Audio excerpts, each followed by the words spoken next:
நிறைய பேரு காட் அப்படின்றவர் ஒருவர் இருக்கிறார் அப்படின்னு நம்புறாங்க. சில பேரு எஸ் இந்த உலகத்தை கிரியேட் பண்ணது கண்டிப்பா காடாக தான் இருக்கும் அப்படின்னு, if there is a creation there should be a creator அப்படின்னு டயலாக் சொல்லிட்டு தான் வேலையை பார்க்க கிளம்பிடுறாங்க.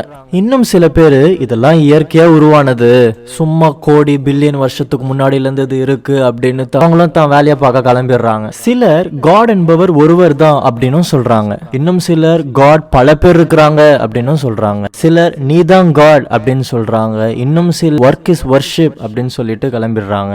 ஆனா காட் இருக்கிறாரு அப்படின்னு பிலீவ் பண்றவங்க அவரை பத்தி வாயில சொல்லிட்டு கிளம்பிடுறாங்களே தவிர, ஒரு நிமிஷம் ஏன் காட் இந்த உலகத்தை படைச்சாரு, ஏன் அவர் நம்மள படைச்சாரு அப்படின்னு யோசிக்க மாட்டாங்க. ஒரு பர்பஸே இல்லாம வாழ்ற லைஃப் ஒரு ஃபூலிஷான லைஃப் அப்படின்னு மனுஷனாகிய நமக்கே தெரியும். ஞானத்தையே உண்டாக்கின காட் ஒரு பர்பஸே இல்லாமலாம் இந்த உலகத்தை உண்டாக்கி இருப்பாரு. வேதம் சொல்லுது, ஒருவன் ஞானத்துல குறைவுள்ளவனா இருந்தால் எல்லாருக்கும் சம்பூர்ணமாய் கொடுக்கிற அவரிடத்தில் கேட்க கடவன் என்று சொல்லி, அப்போ அவர்தான் ஞானத்தை கொடுக்கிறார்னா அவர் எவ்வளவு ஞானம் உள்ளவரா இருப்பாரு. பரிசுத்த வேதம் என்ன சொல்லுதுன்னா, மனிதர்களாகிய நாம் அவருடைய பிள்ளைகள் அப்படின்னு சொல்லுது. நம்ம அவரோடு கூட ஐக்கியமா ஃப்ரெண்ட்ஷிப்பா இருக்க, அவரையே வர்ஷிப் பண்ண, அவர் சொல்ற வழியில நடக்கதான் நம்மளை கிரியேட் பண்ணாரு அப்படின்னு சொல்லுது. அதாவது அவர் உன்னையும் என்னையும் ரொம்ப அதிகமா நேசிக்கிறாராம். அவர் சொல்றதை கேட்க, நாம் அவரோடு கூட பேச, நம்ம அவரை பார்க்க, அவரை போலவே நம்ம பரிசுத்தமா வாழ, அவர் டீச் பண்றத கத்துக்கொள்ள, இதெல்லாம் செய்யதான் காட் உன்னையும் என்னையும் கிரியேட் பண்ணாரு அப்படின்னு சொல்லுது.